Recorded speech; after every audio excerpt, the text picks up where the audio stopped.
నాయకులందరూ కూడా తెలియజేస్తా ఉన్నాం. మరి కేసులకు తలొగ్గేదే లేదు.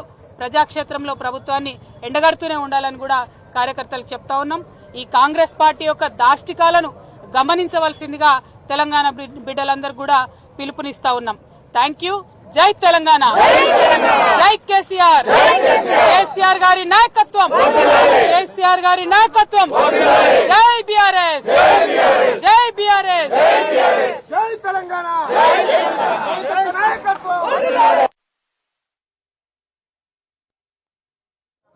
ఇల్లందు నియోజకవర్గం టేకులపల్లి మండలం నాయకుడు లక్కినేని సురేందర్ గారిని మరి కాంగ్రెస్ ప్రభుత్వం అక్రమంగా కేసులు పెట్టి అరెస్ట్ చేసి దాదాపుగా 12 రోజులు పైచిలకు అయిపోయింది. ఏ కారణం లేకుండా కేవలం ప్రజాక్షేత్రంలో ప్రభుత్వం యొక్క పనితీరును ఎండగడుతున్నటువంటి నాయకులను టార్గెట్ చేస్తూ, ప్రజాక్షేత్రంలో ప్రభుత్వం యొక్క వైఫల్యాలకు సంబంధించి ప్రశ్నిస్తున్నటువంటి నాయకులను టార్గెట్ చేస్తూ, ఎస్సీ ఎస్టీ అట్రాసిటీ చట్టాన్ని ప్రభుత్వమే దుర్వినియోగం చేస్తూ, లేనిపోని కేసులు బనాయిస్తూ కేసీఆర్ గారి సైనికులందరినీ కట్టడి చేసేటటువంటి ప్రయత్నం ఈ కాంగ్రెస్ ప్రభుత్వం చేస్తా ఉన్నది. కేసీఆర్ ని కట్టడి చేయడం, కేసీఆర్ సైన్యాన్ని కట్టడి చేయడం ఎవరి వల్ల కూడా కాని పని అన్న విషయం ఇప్పుడు కాంగ్రెస్ ప్రభుత్వం తెలుసుకోవాల్సినటువంటి అవసరం ఉన్నది. మీరు ఒక్కరిని, ఇద్దరిని, ముగ్గురిని జైళ్లలో పెట్టొచ్చు, కానీ మీ వైఫల్యాల్ని ప్రశ్నించకుండా మాత్రం మమ్మల్ని ఆపలేరు. ఎందుకంటే ఇవాళ మీ ఫెయిల్యూర్స్, మీ ప్రభుత్వం ఫెయిల్యూర్స్ అన్నది ప్రజలందరి మనసుల్లో కూడా వెళ్ళిపోయినాయి.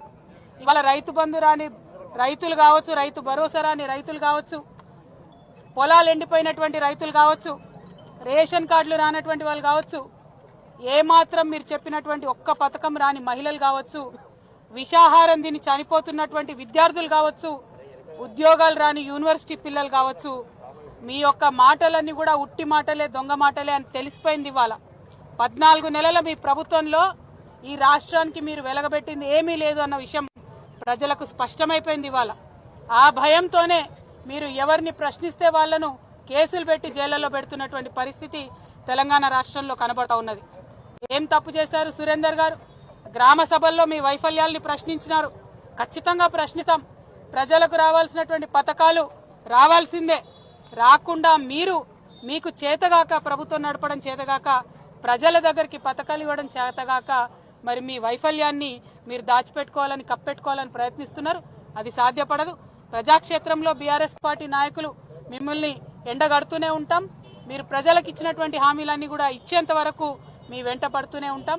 మరి మా పార్టీ నాయకులకు, కార్యకర్తలకు మొత్తం ఇవాళ యావత్ జిల్లా పార్టీ అంతా కూడా, తాజా మాజీ శాసనసభ్యులు, జిల్లా పార్టీ అధ్యక్షులు, గౌరవనీయులు ఎంపీ గారు అందరం కూడా ఇవాళ ఇక్కడికి వచ్చి వారికి మద్దతుగా నిలబడ్డాం. ఇవాళ సురేందర్ అన్న విషయమే కాదు, రాష్ట్రంలో ఏ మూల ఎక్కడ ఏ కార్యకర్తకు అన్యాయమైనా ఇట్లనే మొత్తం నాయకులందరం కూడా వెళ్లి అండగా నిలబడి వారిని కాపాడుకుంటామని చెప్పి బీఆర్ఎస్ పార్టీ నాయకులందరూ కూడా తెలియజేస్తా ఉన్నాం.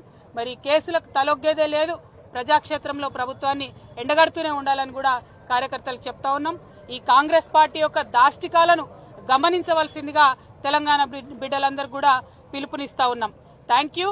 జై తెలంగాణ, జై కేసీఆర్. కేసీఆర్ గారి నాయకత్వం, కేసీఆర్ గారి నాయకత్వం. జై బీఆర్ఎస్, జై బీఆర్ఎస్.